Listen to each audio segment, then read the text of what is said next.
कराची 1977 से पहले एक ऐसा शहर था जो सिर्फ शहर नहीं, एक रवायत था। एक रवायत जहां पावर दिखाई नहीं देती थी, महसूस होती थी। जहां एलीट सर्कल्स में शोर से ज्यादा खामोशी बोलती थी। बड़े घरों के ड्राइंग रूम्स, अंग्रेजी लहजे और कंट्रोल्ड मुस्कुराहटें, सब कुछ एक तरतीब में था। इस शहर में हर बात कहने के लिए नहीं होती थी। कुछ बातें सिर्फ समझने के लिए होती थीं और कुछ बातें बिल्कुल नहीं। ये वो कराची था जहां साइलेंस कमजोरी नहीं, ताकत थी। जहां इज्जत का मतलब सच नहीं होता था, बल्कि तासुर होता था। जहां रेप्यूटेशन एक शील्ड थी और क्लास एक जुबान। अगर आप सही सर्कल्स में थे तो सवाल आप तक पहुंचते ही नहीं थे, और अगर आप गलत जगह खड़े होते तो जवाब भी आपके खिलाफ होते।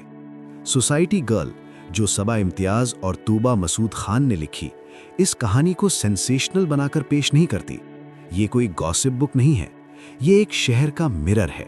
एक ऐसा मिरर जो सिर्फ एक केस नहीं, बल्कि एक पूरा निजाम दिखाता है।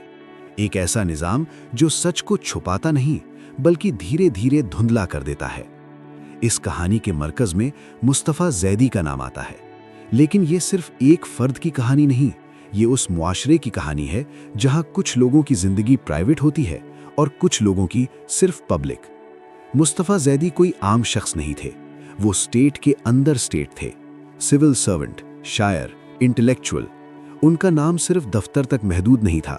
अदबी महफिलों में उनकी बात सुनी जाती थी, ब्यूरोक्रेटिक सर्कल्स में उनकी पहचान थी। वो उन लोगों में थे जो सिस्टम का हिस्सा भी थे और उसका फायदा भी उठाते थे। उनकी पर्सनालिटी को एक मोहतरम, सेंसिटिव और जहनी तौर पर गहरा शख्स के तौर पर देखा जाता था। और ऐसी सोसाइटीज में जहां इमेज सब कुछ होती है, ये चीज बहुत मैटर करती है। 1970 में जब मुस्तफा जैदी की मौत हुई तो शौक सिर्फ मौत का नहीं था। शौक इस बात का था कि ये कौन था जो मरा, और कहां मरा, और किस कॉन्टेक्स्ट में मरा।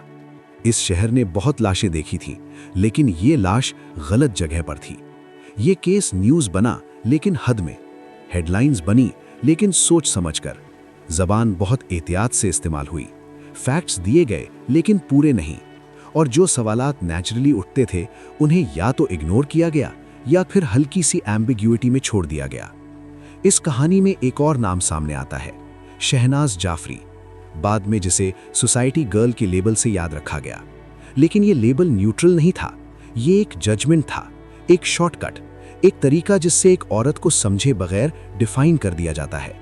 शहनाज जाफरी एक मॉडर्न, शहरी, एडुकेटेड औरत थी, और उस वक्त के कराची में ये चीज़ें खुद में एक डिस्कम्फर्ट पैदा करती थीं। वो एलीट सर्कल्स का हिस्सा थी, लेकिन फिर भी उनसे मुकम्मल तौर पर महफूज नहीं थी, क्योंकि औरत होने के बावजूद पावर का बैलेंस कभी बराबर नहीं होता। सोसाइटी गर्ल ये नहीं कहती कि कौन गलत था और कौन सही।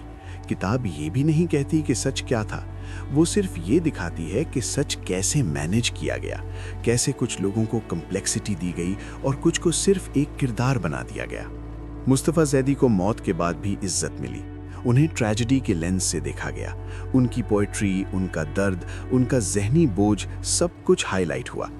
उनकी गलतियों पर बात हुई भी तो नरमी से। शहनाज जाफरी के लिए ये नरमी मौजूद नहीं थी। यहाँ से क्लास और जेंडर का फर्क साफ नजर आता है। ये मुआशरा गलतियों को माफ नहीं करता, ये गलती करने वाले को देखता है। कौन है, किस फैमिली से है, किस लेवल पर है, फिर डिसाइड होता है कि नैरेटिव क्या होगा। मीडिया ने इस प्रोसेस में एक अहम किरदार अदा किया, लेकिन सेंसेशनल तरीके से नहीं, बल्कि रिस्ट्रेंट के जरिए। जो चीजें लिखी जा सकती थीं, उन्हें लिखा नहीं गया, और जो लिखी गईं, उन्हें ऐसे लिखा गया कि ज्यादा सवाल पैदा ना हो। ये सेंसरशिप नहीं थी, ये प्रॉक्सिमिटी थी, पावर के करीब होने का असर। कराची का एलीट इकोसिस्टम छोटा था। एडिटर्स, ऑफिसर्स, राइटर्स, सोशलाइट्स सब एक दूसरे को जानते थे। इस तरह के शहर में सच बोलना सिर्फ एथिकल डिसीजन नहीं होता, ये सोशल रिस्क होता है। लॉ भी इसी इकोसिस्टम का हिस्सा थी। कानून किताब में होता है, लेकिन अमल मुआशरे के कॉन्टेक्स्ट में होता है। जब सोसाइटी सवाल नहीं करती तो सिस्टम जवाब देने पर मजबूर नहीं होता। सोसाइटी गर्ल का सबसे गहरा पहलू ये है कि ये किसी कंस्पिरेसी का दावा नहीं करती, ये सिर्फ पैटर्न्स दिखाती है कि कैसे अटेंशन धीरे धीरे कम होती है, कैसे केसेस हेडलाइन से फुटनोट्स बन जाते हैं और कैसे कलेक्टिव मेमोरी सिलेक्टिव होती है। वक्त के साथ मुस्तफ़ा ज़ैदी का केस भी एक रेफरेंस बन गया। लोग नाम जानते हैं लेकिन डिटेल्स नहीं, कहानी याद है लेकिन सवाल नहीं। और ये भूल नहीं है, ये चॉइस है। प्री 1977 कराची को अक्सर नॉस्टैल्जिया के साथ याद किया जाता है, लिबरल शहर, प्रोग्रेसिव कल्चर। लेकिन इस कहानी से ये भी समझ आता है कि ये लिबरलिज्म अक्सर सरफेस लेवल पर था, अंदर से स्ट्रक्चर वही था, पावर ऊपर, अकाउंटेबिलिटी नीचे। ये मुआशरा मॉडर्न दिखना चाहता था, लेकिन अपनी बुनियादी सोच में बहुत एहतियात पसंद था। जो चीज़ इमेज को नुकसान पहुंचा सकती थी, उसे क्वाइटली साइड पर रख दिया जाता था।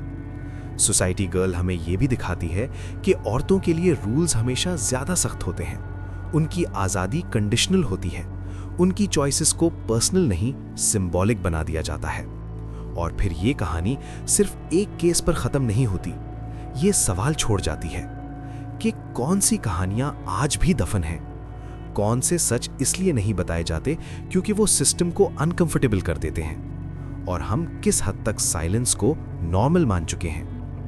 ये जरूरी नहीं कि हर दफन कहानी दोबारा बाहर आए, लेकिन ये जरूरी है कि हम समझें कि कुछ कहानियां इसलिए नहीं मरती क्योंकि वो झूठी होती हैं, बल्कि इसलिए क्योंकि वो ताकत को चैलेंज करती हैं। और जब भी कोई मुआशरा सच के बजाय कंफर्ट को चूज करता है, तो वो सिर्फ पास्ट को नहीं, फ्यूचर को भी शेप करता है। क्योंकि साइलेंस सिर्फ एक रिएक्शन नहीं होती, साइलेंस एक कल्चर बन जाती है।